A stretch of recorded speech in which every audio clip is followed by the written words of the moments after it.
Passons maintenant à une deuxième série de fonctions qui vont être un petit peu plus compliquées à dériver. La première fonction f11 donc est égale à 5 moins 3x sur x plus 1. Alors, si ça ne vous dérange pas, il y a un petit truc qui me choque, c'est que en haut et en bas, nous avons des fonctions affines. Et la fonction affine du numérateur, du haut de la fraction, est mal présentée. Parce que d'habitude, quand on présente une fonction affine, quand on la note, on met toujours le terme en x d'abord et le chiffre après. Donc si ça ne vous dérange pas, on va rectifier ce petit détail en disant que c'est moins 3x plus 5 sur x plus 1. C'est un petit détail, mais qui n'est pas obligatoire, hein, mais que je préfère rectifier. C'est une fonction que j'ai prise au hasard dans un bouquin, et je fais exprès d'ailleurs de ne pas avoir rectifié tout de suite le terme. Si ça vous arrive d'avoir des fonctions présentées et pas tout à fait ordonnées, ça vaut le coup de les ordonner et de les mettre de manière standard. On voit ici que la forme générale de notre fonction, c'est une fraction, c'est-à-dire qu'on est sur du u sur v. U sur v, donc c'est la règle numéro 4 que l'on va appliquer. Comme d'habitude, on fait le détail sur le côté de la feuille pour bien noter qui est u, qui est v, et du coup, qui est u' et qui est v'. Alors u, c'est le numérateur, donc c'est moins 3x plus 5, ou 5 moins 3x si vous n'avez pas rectifié l'écriture, et x plus 1 pour v. U', c'est la dérivée de u. Donc la dérivée de moins 3x, ça fait moins 3. Et la dérivée de plus 5, ça fait 0. V', la dérivée de v, x, c'est sous-entendu 1x. Donc la dérivée de 1x, c'est 1. Plus 1, c'est-à-dire 0. Je vais faire, comme d'habitude, l'effort de recopier la formule du cours, qui dit quoi? Qui dit que la dérivée de u sur v, c'est u' fois v moins u fois v' sur v carré. Je vais remplacer u, v, u', v' par ce qu'ils valent en mettant chaque terme entre parenthèses. Alors là, plus que jamais, et sur cet exemple-là, vous allez voir ce qui se passe, il faut absolument mettre les parenthèses, sinon vous n'aurez pas un bon développement et du coup, vous allez avoir un résultat qui sera faussé. U', c'est moins 3, que je mets entre parenthèses, fois v, qui est x plus 1, moins u, qui est égal à moins 3x plus 5, fois v', qui est 1. En bas, je mets v, c'est-à-dire x plus 1, mais le tout au carré. Là, vous voyez, je n'ai pas fait grand-chose, hein, je vais juste remplacer u, v, u', v' par ce qu'ils valent, en mettant à chaque fois une parenthèse. Ensuite, on va développer tout ça, et notamment développer le haut. Là, ici, qu'est-ce qu'on a? On a moins 3 fois x plus 1. Donc là, on va utiliser, comme d'habitude, la distributivité. On distribue en disant que moins 3 fois x, ça fera moins 3x, et moins 3 fois 1, bah, ça fait moins 3. Et ici, attention, c'est un peu plus technique. J'ai moins, et là, j'ai une multiplication à faire. Mais en fait, la multiplication, je n'ai pas besoin de la faire, puisque ma parenthèse moins 3x plus 1, je la multiplie par 1. Sauf que multiplier par 1, bah, ça ne sert à rien, ça ne change pas le résultat. Donc le x1, je peux le barrer, ça ne sert à rien. Donc on pourrait enlever les parenthèses comme ça. Non, parce que, attention, vous avez un moins devant la parenthèse, et là, c'est le moins qu'il va falloir distribuer. Sous-entendu, chaque terme va changer de sens, va changer de signe, puisqu'on va appliquer le moins à chaque terme. Donc moins appliqué à moins 3x, ça va faire plus 3x. Et moins appliqué au plus 5, ça va donner moins 5. Si vous n'aviez pas mis de parenthèse, vous auriez écrit ça, plus 3x, plus 5. Vous n'auriez pas appliqué le moins au 5, et du coup, vous n'aviez pas la bonne dérivée. En bas, on laissera comme ça. Il n'y a pas d'utilité, en fait, à développer le bas, vous laissez la parenthèse au carré. Et ici, qu'est-ce qui se passe? On se rend compte qu'il y a deux termes qui s'en vont, parce que j'ai un moins 3x et un plus 3x qui s'éliminent. Qu'est-ce qui me reste? Moins 3 et moins 5. Et moins 3 et moins 5, ça fait moins 8. Moins 8 divisé par x plus 1 au carré. Toujours la même remarque, si vous gardez à chaque fois en tête la rigueur avec laquelle on doit rédiger ce genre de dérivée, normalement, il n'y a pas de raison. vous devez arriver au bon résultat toujours du premier coup. Mais à chaque fois, vous voyez, je détaille bien qui est U, qui est V, qui est U', V', je recopie la formule, je remplace, je mets des parenthèses partout, je les développe après, etc. etc. Ça, c'est vraiment essentiel si on ne veut pas avoir une petite erreur de calcul quelque part. F12 ne va pas nous poser de gros soucis puisque on a une formule dans le cours qui dit quoi? Qui dit que lorsque vous faites la dérivée d'exponentielle kx, en fait, le k se duplique devant l'exponentielle et vous recopiez l'exponentielle tel qu'il est. Donc là, j'ai un exponentiel 5x, donc j'ai un facteur 5 qui est à l'intérieur de l'exponentielle, donc je mets le facteur 5 devant, donc ça fera 5 exponentielle 5x, tout simplement. La suivante, F13, par contre, va être un peu plus technique, puisque là, on se retrouve avec la fonction 2x, lnx, sous-entendu 2x fois lnx. Donc là, on a une fonction affine, et même linéaire, qu'on va multiplier par une fonction logarithme. Ici, on se retrouve du coup avec du u fois v, donc c'est la règle numéro 3, qu'on va donc appliquer. On va bien noter, comme d'habitude, qui est U, qui est V, et du coup, combien vaut U', combien vaut V'. Pour bien faire le détail et ne pas avoir d'inversion sur ces différents termes. Donc on a dit que U, c'était 2x, et que V, c'était lnx. La dérivée de 2x, c'est 2. La dérivée de lnx, c'est dans le tableau, c'est 1 sur x. Ensuite, je vais calculer la dérivée donc, de la fonction f13, f13'. Je recopie, par sécurité, la formule du cours, qui dit quoi? Que la dérivée de u fois v, c'est u' fois v plus u fois v'. Je recopie, je remplace u, v, u' et v' parce qu'ils valent dans la formule et en mettant chaque terme entre parenthèses. U' c'est 2 fois v qui vaut lnx plus u qui vaut 2x fois v' qui vaut 1 sur x. Est-ce que mes parenthèses, finalement, étaient nécessaires? Avec le recul, non. On pouvait très bien directement remplacer u, v, u', v', sans forcément les mettre entre parenthèses. Sauf que je m'en rends compte après. Les parenthèses avaient été essentielles pour F11. On ne peut jamais savoir à l'avance, sauf si on a une grosse expérience dans le sujet. Donc mettez toujours les parenthèses, et si à la fin vous vous rendez compte que les parenthèses en fait étaient inutiles et qu'on les enlève, eh ben vous les enlevez. Mais par sécurité, parce que ça ne sera pas toujours le cas, on va avoir toujours ce soin du détail pour mettre chaque terme entre parenthèses. Là, ici, est-ce que je peux enlever les parenthèses sur le 2 fois lnx? Oui, et donc je peux dire que ça fait tout simplement 2 lnx.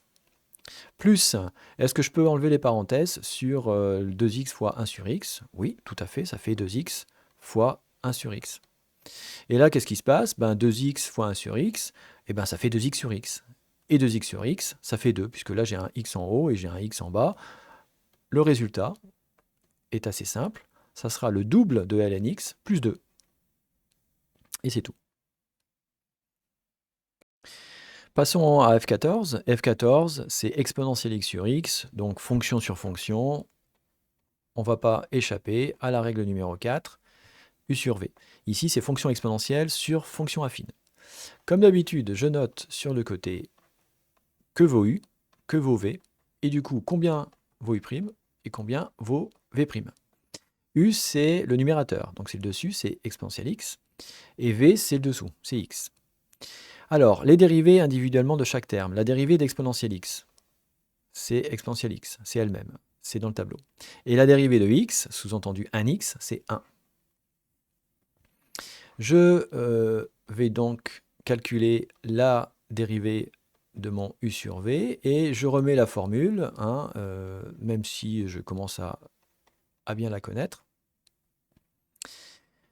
C'est donc u' fois v moins u fois v', le tout divisé par v au carré. On va remplacer UV, U', V' par ce qu'ils valent en mettant, encore une fois, chaque terme entre parenthèses. On y va. Et on essaye de ne pas intervertir les différents termes. U', U' c'est exponentielle x. Fois V, x, moins U, exponentielle x, fois V', 1. Et je dois diviser par V, c'est-à-dire x au carré. Là encore, je répète, on n'a pas fait grand-chose, on a juste remplacé U, V, U', V' par ce qu'ils valent en les mettant tous entre parenthèses. Alors, le premier terme, exponentielle x fois x. Est-ce que je peux enlever les parenthèses? Oui. Et donc, j'effectue la multiplication. Et en fait, je ne peux rien faire, hein, puisque je ne peux pas simplifier plus que ça. Cette expression-là, on prendra quand même l'habitude de mettre toujours plutôt le terme devant. Et on ne va pas mettre exponentielle x, x. Hein, c'est un peu maladroit, mettre le x plutôt devant et dire que ça fait x exponentielle x. Ce qui revient au même. Parce que le problème, c'est que si on l'écrit comme ça peut prêter à confusion. Sauf si on met un fois, mais voilà, on va prendre plutôt l'habitude de mettre le x devant, parce que du coup, ça fait deux termes en x, il y a un x qui est en puissance, fois un autre x qui est sur la ligne principale. Bouf, voilà, on va plutôt prendre cette habitude de mettre le terme devant l'exponentielle. Moins, alors, exponentielle x fois 1. Ben, fois 1, ça sert à rien. Donc j'aurais pu très bien d'ailleurs ne pas l'écrire, et c'est moins devant l'exponentielle x, donc je mets moins exponentielle x sur x au carré. Est-ce qu'ici, ben, je peux enlever les parenthèses? Oui, hein, elles ne servent à rien. Et ça fait donc x au carré. Est-ce qu'ici, je peux faire grand-chose avec cette expression? Est-ce que je peux simplifier? Éventuellement, là, il y a peut-être une factorisation à faire. Est-ce que c'est utile ou pas? Pas forcément, hein. On va laisser comme ça et on va partir du principe que le résultat de notre dérivée, c'est ceci. Passons à F15, qui est un exemple qu'on a un petit peu traité en cours, hein, qui est le logarithme népérien de 5x moins 4. Et ici, on a fonction dans fonction, c'est-à-dire qu'on a une fonction affine à l'intérieur d'une fonction de logarithme. Donc ici, c'est la règle numéro 5, la règle la plus dure, hein, qu'on va être contraint d'appliquer. Qu'est-ce que je dois faire? Je dois dériver un logarithme, mais ce n'est pas log de x que je dois dériver, c'est log de 5x moins 4, c'est-à-dire que j'ai un calcul préliminaire à faire avant de passer au log. Oui, mais il n'empêche que c'est un logarithme que je dois dériver. La dérivée d'un ln x est 1 sur x, c'est dans le tableau. Oui, mais au lieu d'avoir x, moi j'ai une fonction. Si ln de x, ça donne 1 sur x, c'est quoi ln de u? Le log de x fait 1 sur x, le log d'une fonction ln de u fera 1 sur u, et on rajoute le fois u' qui vient ici. Si je l'applique à ma fonction, ça veut dire que quelle est la dérivée de mon logarithme népérien de 5x moins 4? Ben, si log de x, ça fait 1 sur x, log de 5x moins 4, ça fait 1 sur 5x moins 4. On pourrait s'arrêter là, mais non, attention, il ne faut pas oublier de multiplier par u'. Notre u, c'est justement notre calcul préliminaire qu'on doit faire avant de passer en logarithme, c'est-à-dire 5x moins 4. Donc il va falloir multiplier par u'. Et ici, u', c'est dérivée de 5x, 5, moins 4, 0. Et donc ici, il y a un fois 5 qui doit se rajouter. Et c'est souvent ce fois 5 qui est oublié dans les formules. Alors, je pourrais très bien fusionner, mettre le 5 fois 1 en haut et dire que ça fait 5 sur 5x moins 4. D'ailleurs, j'aurais pu le faire ici et dire, en fait, ça fait u' sur u. Hein, puisque j'effectue le 1 fois u', ça fait u' sur u. Quelque part, on pourrait prendre cette formule-là en référence en disant que finalement, quand je dérive le log de quelque chose, eh bien, je tire un trait de fraction, je mets en dessous ce qu'il y avait dans le log, et au-dessus, je mets la dérivée du dessous. Si je fais un petit exemple, si vous avez, je sais pas, log de x carré moins 4x, ça va donner quoi? En fait, en simplifié, vous tirez un trait de fraction. En dessous, vous mettez ce qu'il y avait dans le log, c'est-à-dire x carré moins 4x. Et au-dessus, eh ben, vous mettez sa dérivée, c'est-à-dire dérivée de 2x, x carré 2x, et dérivée de moins 4x moins 4.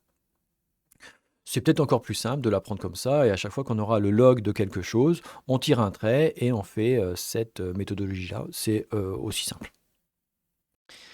Pour F16, une fois encore, on sent qu'on va pas avoir trop le choix. Ça va être encore la formule U sur V, et qui risque d'être un petit peu plus complexe parce que là, si vous analysez bien la fonction, ça va être fonction parabolique, x carré plus 3x moins 5, divisé par fonction affine. Alors, peu importe, hein, on ne change pas les bonnes habitudes. On va bien noter sur le côté qui est U, qui est V, et du coup, combien vaut U', combien vaut V', pour ne pas s'en mêler. U, c'est quoi? U, ça va être donc notre numérateur, x carré, plus 3x, moins 5. V, c'est notre dénominateur, c'est-à-dire x plus 1. Alors maintenant, il va falloir qu'on dérive individuellement U et V. La dérivée de U. U' vaudra quoi? Alors x carré, ça donne 2x. Plus 3x, ça fait plus 3. Et le moins 5 disparaît, puisque quand on dérive un chiffre, ça fait 0. V, c'est x plus 1. Donc dérivée de x, sous-entendu 1x, donc ça fait 1. Plus la dérivée de 1, qui fait 0. Voilà pour le détail de qui est U, qui est V, et du coup, combien vaut U', combien vaut V'. Je vais pouvoir maintenant calculer la dérivée de ma fonction, et je vais, dans un premier temps, recopier ma formule qui dit que la dérivée de U sur V, c'est U' fois V moins U fois V' sur V carré. Ensuite, je vais remplacer U, V, U', V' par ce qu'ils valent en les mettant entre parenthèses. Là, encore une fois, plus que jamais, c'est absolument indispensable. U', ça va donner quoi?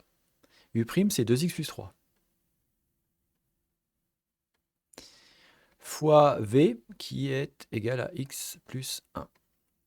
Moins U, qui est égal à x carré plus 3x moins 5, que je vais ensuite multiplier par V', c'est-à-dire 1. Donc, le tout divisé par V, c'est-à-dire x plus 1, au carré. On est bien d'accord que là, je n'ai pas vraiment commencé le calcul, j'ai juste remplacé U, V, U', V' par ce qu'ils valent. Donc, égal, on va tirer un grand trait de fraction et on va développer tout ce qu'il y a en haut dans un premier temps. Les deux premières parenthèses, c'est quoi? C'est 2x plus 3 fois x plus 1. Qu'est-ce qu'on utilise pour développer tout ça? Bien évidemment, la distributivité. C'est-à-dire qu'on va faire 2x fois x, 2x fois 1, puis 3 fois x, puis 3 fois 1. N'hésitez pas à mettre les flèches de distributivité. 2x fois x, ça fait 2x au carré. 2x fois 1, fois 1, ça fait 2x. Plus 3 fois x, plus 3x. Et plus 3 fois 1, plus 3. Ensuite, on va devoir développer toute la deuxième partie. Alors déjà, j'ai une parenthèse que je dois multiplier par 1. Multiplier par 1, ça ne sert pas à grand-chose, donc ça, je ne vais pas l'effectuer, puisque ça va redonner la même chose. Par contre, comme la dernière fois, ici, vous allez avoir un moins devant une parenthèse. Et le moins va se distribuer sur les trois termes de ma parenthèse. Distribuer un moins, c'est-à-dire que vous allez changer de signe chaque terme. X carré devient moins x carré. Plus 3x devient moins 3x. Et moins 5 devient plus 5. En bas, je ne touche à rien. Comme d'habitude, je laisse le x plus 1 au carré de cette manière-là. Qu'est-ce qui nous reste? Alors, on va maintenant faire le bilan de tout ce qu'on a en haut. En x carré, j'ai 2x carré moins x carré. Ça fait 1x carré, ou x carré tout court. En x, en x, regardez, j'ai un plus 3x et un moins 3x que je peux éliminer. Du coup, il me reste quoi? Il me reste juste plus 2x. Et qu'est-ce qui reste en chiffres? 5 plus 3, 8. Le tout divisé par x plus 1 au carré. Qu'est-ce que je peux faire de plus? Rien. C'est déjà pas mal. Ici, vous voyez qu'il y avait pas mal de choses à développer, des termes qui se simplifiaient. Et toujours pareil, avec la méthodologie appliquée scrupuleusement, on arrive assez facilement et assez rapidement au résultat. Passons à F17. Alors pour F17, là encore, la règle qui va s'appliquer sur cette dérivée est assez simple à voir. On a exponentielle x fois ln x, donc on est bien sur du u fois v. Donc on va appliquer la règle numéro 3. Toujours pareil, je note bien qui est u, qui est v, et du coup combien vaut u', combien vaut v', avant de les rentrer dans la formule. Pour nous, u c'est exponentielle x, et v c'est ln x. Quelle est la dérivée d'exponentielle x elle-même? Quelle est la dérivée de ln x? 1 sur x. Un petit coup d'œil sur le tableau si on est plus sûr. Je peux maintenant dériver cette fonction. Je recopie la formule qui dit quoi? Qui dit que la dérivée de u fois v, c'est u'v plus uv'. Je remplace u, v, u', v' par ce qu'ils valent en les mettant tous entre parenthèses. U' pour nous c'est exponentielle x fois v qui vaut ln x plus u qui fait exponentielle x fois v' qui fait 1 sur x. Il vaut mieux s'en rendre compte maintenant qu'avant, mais en fait les parenthèses ne servaient à rien. J'aurais très bien pu ne pas les mettre. Oui, mais je les mets par sécurité au cas où.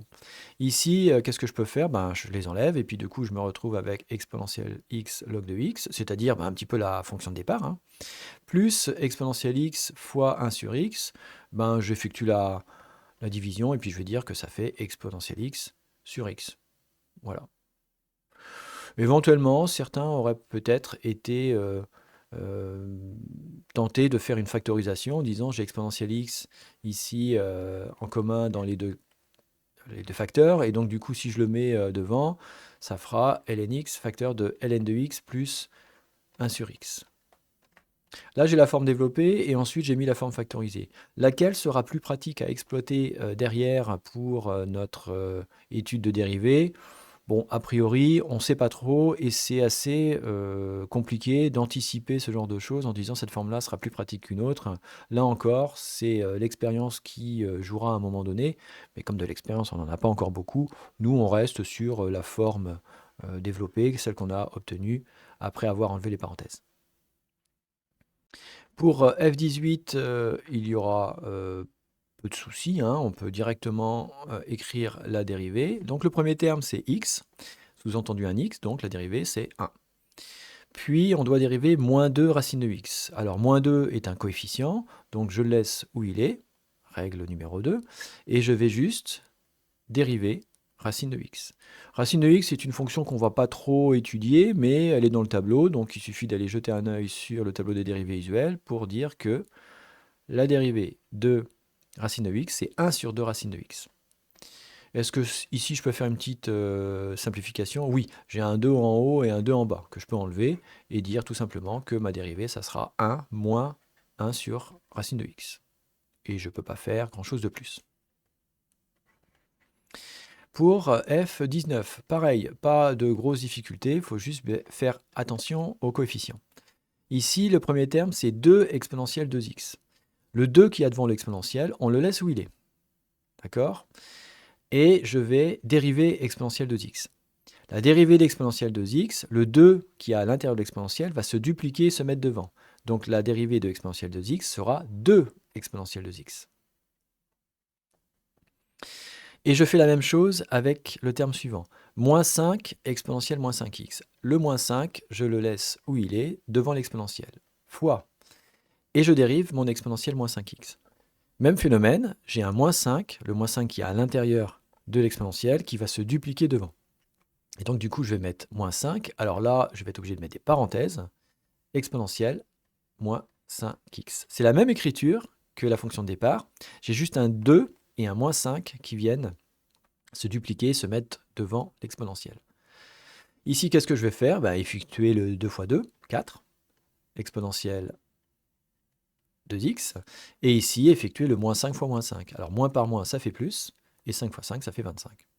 Et je me retrouve avec cette dérivée. Il ne nous reste plus qu'à faire une dérivée, c'est donc f20 qui vaut ln de x carré plus 1. Et là, ce que je vais faire, c'est que je vais directement donner la réponse, puisque on a vu précédemment qu'on avait un raccourci qui disait que le log de quelque chose, c'est quoi sa dérivée? Eh bien, on tire un trait, on met en dessous ce qu'il y a à l'intérieur du logarithme, c'est-à-dire x carré plus 1, et au-dessus, je mets la dérivée du dessous, c'est-à-dire la dérivée de x carré, c'est 2x, et la dérivée de 1, c'est 0. Et c'est terminé. Donc vous voyez, ici, on a différents niveaux de difficulté. La difficulté principale, c'est quand on doit, et qu'on n'a pas trop le choix, appliquer la règle numéro 5. Mais pour la règle 3 et 4, quand on a du U fois V et du U sur V, on a développé une méthodologie pour bien noter les choses et arriver à bien poser le calcul toujours de la même manière, en détaillant bien les différentes étapes.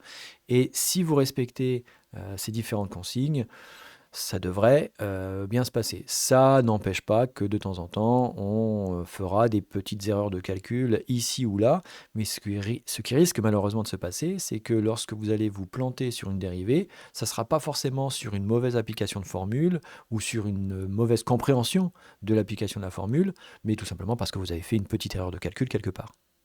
Donc là, on a appris à faire des dérivés. C'est que de l'entraînement. Maintenant, on va passer à l'étape suivante, c'est comment je vais faire l'exploitation de ces dérivés, comment je vais faire l'étude de ces dérivés pour pouvoir traduire ça en termes de variation mini-maxi et synthétiser ça dans un tableau de variation.